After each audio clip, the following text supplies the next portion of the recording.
Good morning. How is everyone doing? Hope where you are, you're having a great Saturday morning, afternoon, wherever you are. I was just looking at the chat box, kind of waiting to see um, pop in and say hello for sure. I'm kind of excited a little bit about today because the good morning, Pat. The quilt top is finished. And there's always, for me, such a good feeling about the finish of a project. Although I would have to say that my least favorite part of a quilt is putting that top together, getting the borders on, and getting it all pressed out. And I don't know why I that's not the most enjoyable, but it's also the one that I anticipate the most because when that last block last week was done and I started to sew all of my sections together or finish sewing them together, I had started it the week before, and then finishing all of that up and working on the borders for today, it's like I get so excited because that project is done, because by that time I'm ready. So I'd love to hear from you what part of the whole quilt process is the most interesting for you and the one that you kind of like the least. It's helpful as I, prep things and kind of knowing where the majority of you are at in the whole process of the quilt top making. So today is rather exciting for me because we're finishing one and I'm already really looking forward to what's coming. So good morning, Lynn and Laverne, Sandra, Kyla. It's good to see you guys. I look forward to all of your guys' faces every week. So um, the quilt sandwich, Laverne, I that one too. That one's not that fun either. The borders and binding, I like doing the binding. That is just if the quilt is done, I've moved on. I can come back and just you know stitch away because I almost always hand stitch the border on. And since this is the handmade quilt, I definitely will be doing that by hand. I'm not sure that I'm going to take the um I'm not going to hand quilt the whole thing, I don't think. I'll anticipate that, but I'm not sure. And oh, I just saw Lynn pop up and say, I dread deciding the design for quilting. Um, yeah, I have always felt that way too, and I've depended on my long arm quilter to have the ability to look at the quilt and say, yeah, this is what you ought to do. But today I am going to give a few ideas and thoughts on that. I had talked with a long arm quilter friend and got some thoughts from her on in terms of the hand quilting process and what would be good this morning. But first I want to talk about finishing up this centerpiece that is completed. Let me just show you for a quick moment the quilt finished. Here it is. That is my version. It's just laying on the carpet downstairs as a top, and you can see, where I worked at trying to balance the darks and the lights and get that so that when you look at the quilt, that there was no one place that your eye fell, that it moved around the quilt. And so that one yellow flower on the bottom left hand quadrant is a little bit, but it's not enough that my eye doesn't really land there. except right at first, and then you can begin to move around the quilt. So there's the quilt top, my version with the fabrics that came in the kit. And so, if those of you who had the kit and were kind of following along and using those kit flowers, when you get it all put together, it's gonna look great. The ladies just did a wonderful job of picking that out at the store. So there is the, you know, my interpretation of the following. I left it alone. The book gives you an option of switching it up and making the quilt your own. um, putting the blocks in different places and arranging them differently.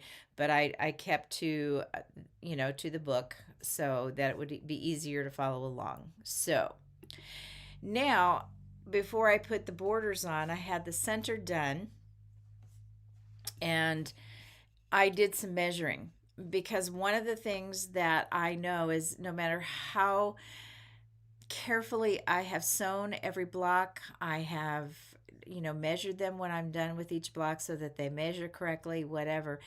But sometimes it doesn't fit the measurement that the book calls for. It's not quite the same. So I want to talk a little bit about this particular one, because it's a pieced border. And normally, when let me drop down to the book here. Normally, when we get to this point in the quilt, and I'm going to put straight borders on, I measure the left and right side, and I measure through the center, and I take an average of those three, and that's what I'm going to cut my borders to.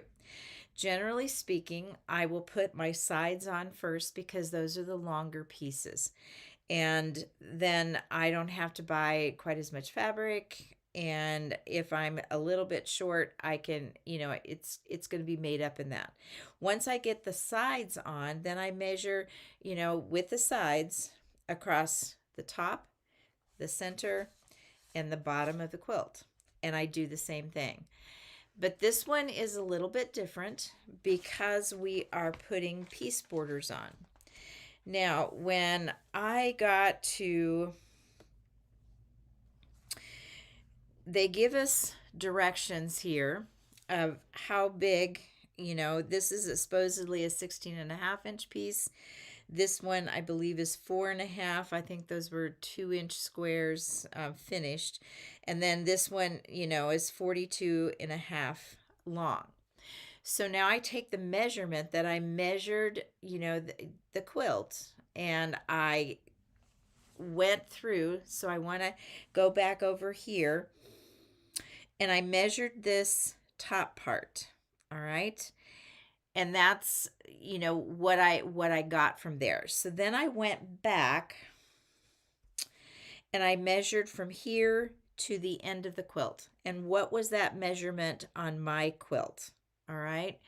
And then I did the same. I took that 4 inches, because the seam allowance is already sewn in, and I measured this. The borders are 6.5 inches.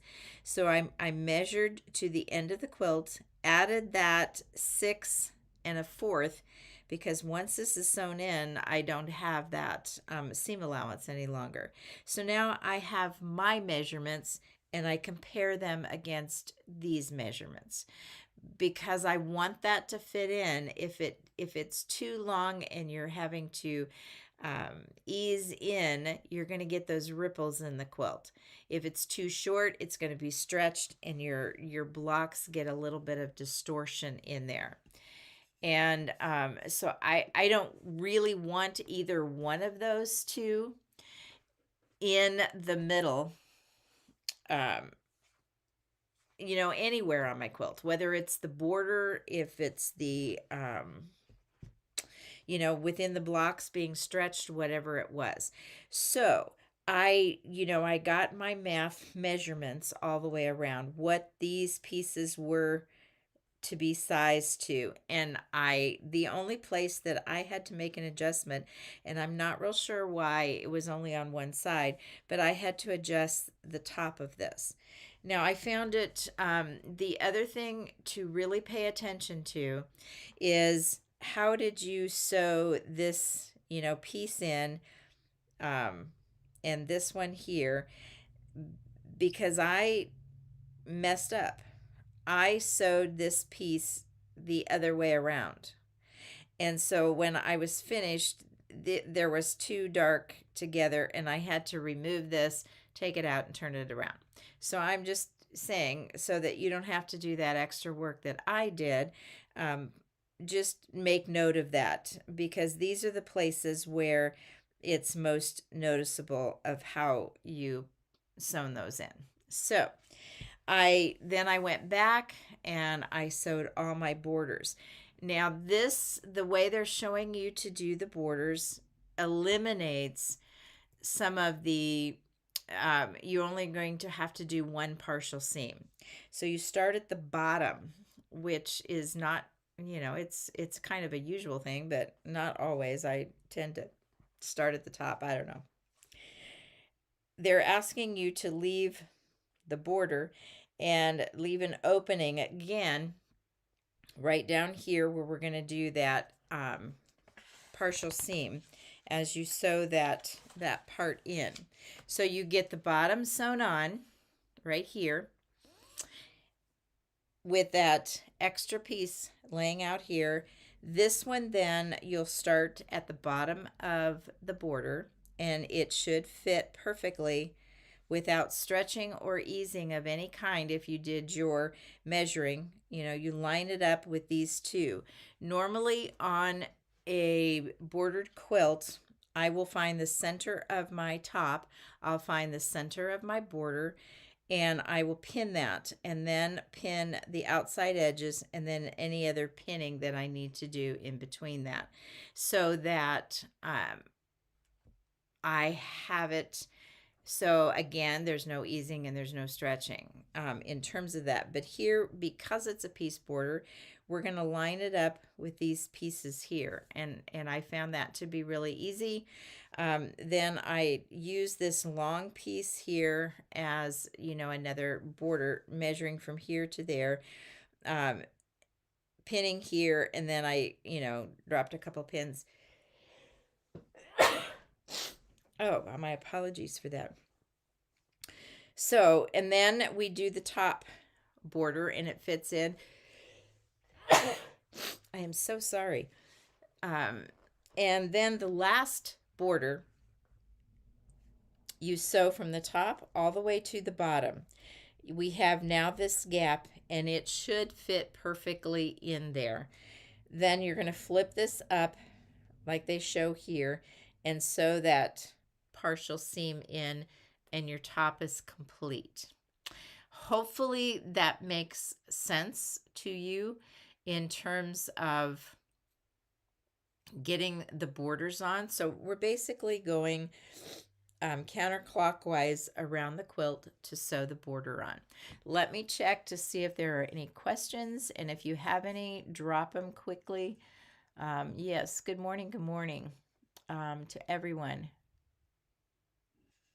Oh, somebody's having a fun day. Kyla is going to a quilt show this afternoon. And so again, let me know, what it is that you like about this whole quilting process, how you feel about it when it's done, what was your least favorite. It is amazing to see all the blocks put together.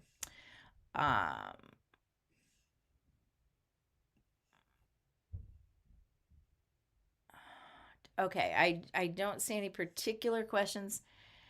And so hopefully through this process, you learned a few tricks.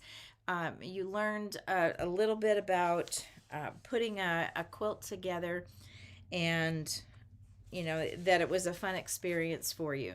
Now comes the time to decide, are you going to have, those of you who are really working at the hand quilting, I'm going to assume that you are going to hand quilt the quilt completely, putting on the binding, everything by hand. And that is fabulous. I think that's wonderful for those who have taken this project on as a truly fully hand quilted quilt. um, I didn't, and I know a few others of you did not as well. But let me tell you what I learned in terms of hand quilting. I haven't really hand quilted any quilts but small ones since I, was a child at home. And so I'm probably going to machine quilt this or have it sent out and have someone else machine quilt. But as a hand quilter, um, there was a lot of cross hatching and shadowing. We would go a quarter inch away so that we wouldn't have to take our hand needles through, the seam line, and we would outline everything. And most of the time, if the block or what was in there, um, there wasn't much space in between, that's really all we ever did. Some of these that have a little bit bigger space, we would cross hatch. And what I mean by that is just straight lines, but not necessarily going through the block. It was always a behind the block kind of thing. And then we would go the opposite direction. Stop when it came to that and continue on. We did mark it with chalk so that we could do the hand quilting.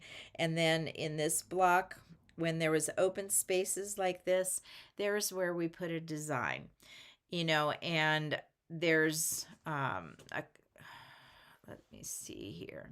In this one, I could tell you right now, my mom would have put a flower and done an echo in that, and possibly a circle around the center. But the borders and some of these open places like this, we would often do just a chain or that type of piece. But honestly, we mostly echoed the block itself, and if we had open spaces, we would put things in it. On leaves and things, these would go up, and it would just simply be turned circular type thing like that. Open spaces like this, we might have done a meander in there, or if depending on the shape, and this has got a fun shape, we would either echo it or we would find or draw a pattern that we liked. Now there are plenty of stencils on the market for sure, that you could purchase, mark the top in whatever way that you would want to or find helpful to you. Now I noticed, as much as I could tell from the picture in the back of the book right here where she's got it, she is doing a diagonal cross hatch on this, at least in that one. And from the what I can see, and that's a great choice as well. um, I don't know where I saw the other one. That's a great choice too. Simply starting cross hatch the whole quilt design, going both directions, would be really simple, and it would be wonderful, and it would make the quilt look terrific as well. So if you didn't want to do each block as a separate entity, then I think a cross hatch is always beautiful in terms of quilting. And you could certainly do something different in the border if you wished. We have a lot of angular and points in this, so you could that those diamond shapes, and then go back so that you get that diamond look in the borders, or let it be part of the crosshatch, because we do have blocks that go out into the side. Now, if you would, um, drop in the chat box what you're thinking of in terms of quilting the quilt top and completing that. And, you know, uh, the binding, as far as the binding goes, there are a couple of things. You could bind this with the leftover background fabric, and then the quilt just floats off. And so in a sense, it feels bigger and it broadens itself. But if you put especially like one of the blue fabrics or a combination of the blues that you have left over around the outside, it frames it and it holds all the beauty of the quilt within a space. It blocks it, and so those are a couple of things that I think about. If I don't want the binding, I want it to stop the eye, but I don't want it to be, real bold. Then I'll choose something, a color or something softer in the middle.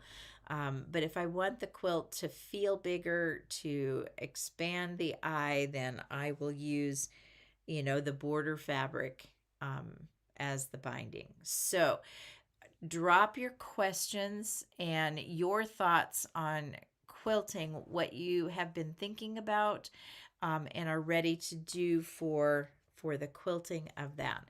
And when you finish that and get it done, I would love for you to send pictures. Please put them on the forum. As I said, I struggle a little bit with getting the forum to work for me. Uh, and sometimes I can get in and sometimes I can't. So I can't always, extract those pictures from the forum. But please post them there so that others can see your work. And if you are not part of the quilt show yet, please go ahead and email them to my email address, which is on the bottom left hand side of your screen, or it should be. And let me know, and then I will put them up so that others can see the work, because I know how much fun it is to see what you've done, and especially if you did not use the kit. Interesting to see your color works. All right, let me see. I saw a couple of things come up.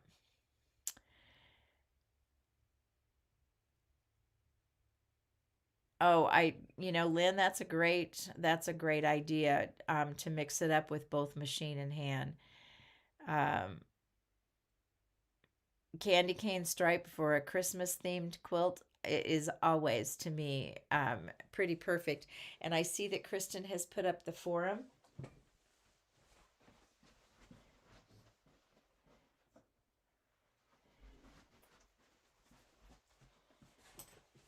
And let me, for just a moment, talk a little bit about this. If you've never used this free fuse from Quilter Select, I there were times when I would use the spray, but smelling it, I would need to go outside. It was a bit of a hassle for me, where we, in a couple of the houses that we lived in. And then this came on the market. There's other ones that are similar to it, but I now pretty much use this fusible powder to sandwich my quilt. And on the quilt show, and I believe it's even it could be on, Alex did a demonstration of how she does this on a tabletop, so you don't have to get down and crawl on the floor, and it's really wonderful. I saw, or um, I saw it somewhere, or somebody taught it to me with the pool, those long styrofoam kind of pool noodles that you play in the pool with, and roll that up on my tabletop with those, and then I can work on a small area with my domestic machine. And that works pretty well as long as I have my, sewing table clean. I don't always, have it that clean, so I tend to roll it up and work at it from that way. But this free fuse was a game changer for me, and if you haven't heard about it, I would ask you to check it out. And if you're going to sandwich your quilt, this might be a good product to use. All right. Um, yeah, Sherry says she's done a few videos. I'm sure she has. And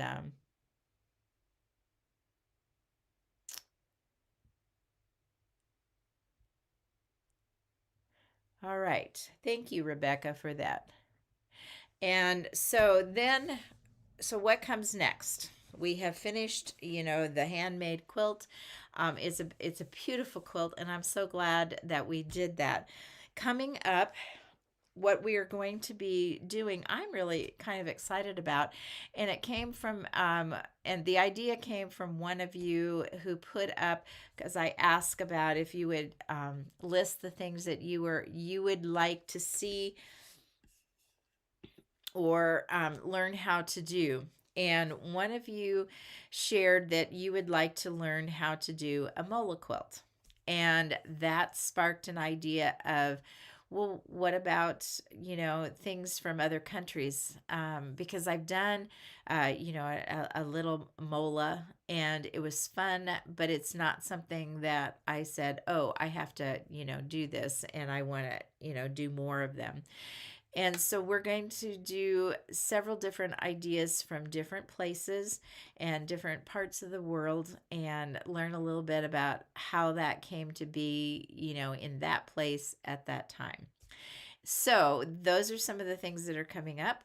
And next week, what I'm going to do is use one of those ideas from another country, but it's a way for you to use up any of the scraps that are left over from this handmade quilt. So we're still going to be working with the handmade quilt fabrics, or at least I am, and show you how to the differences between the Kawandi quilts of Africa and India and the Far East and Kantha stitching. So putting that together, that will be this coming week, so that then once I've used up as much of the scraps as I can for that, then I can put that away and clean up my quilt space. I try to do that when I'm finished with a quilt, is clean everything up, put everything away, so I can start fresh on whatever I'm going to do after that. And so anyway, that is what we're doing next week. And then we've got some new so excited. I didn't know they were coming, but new Quilter Select rulers that we'll take a look at and talk about how best to make use of them. And then someone else asked about cathedral windows, so we'll be doing some of that. So the next weeks have some exciting things, because we're going to take a look at different forms of quilting from the Far East to across Europe, Hawaiian,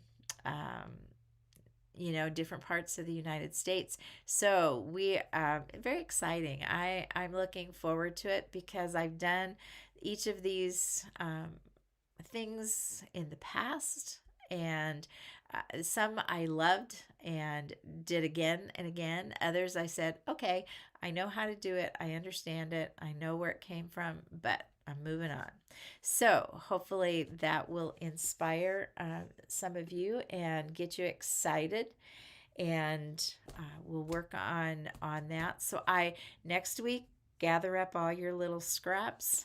You can cut them into rectangles and squares and whatever you wish, and it doesn't matter the size. The project that we're going to be doing with Kawandi and Kantha quilts, and take a look at that. So I'm looking forward to it. It's been fun. This quilt has been wonderful, and thank you for coming along on this journey with me. It's been quite wonderful, and hopefully you can now take the things that you learned from this one and apply them to your own quilts, whatever you're doing along the way. So I will see you next Saturday, and have a great, great week. Do something fun.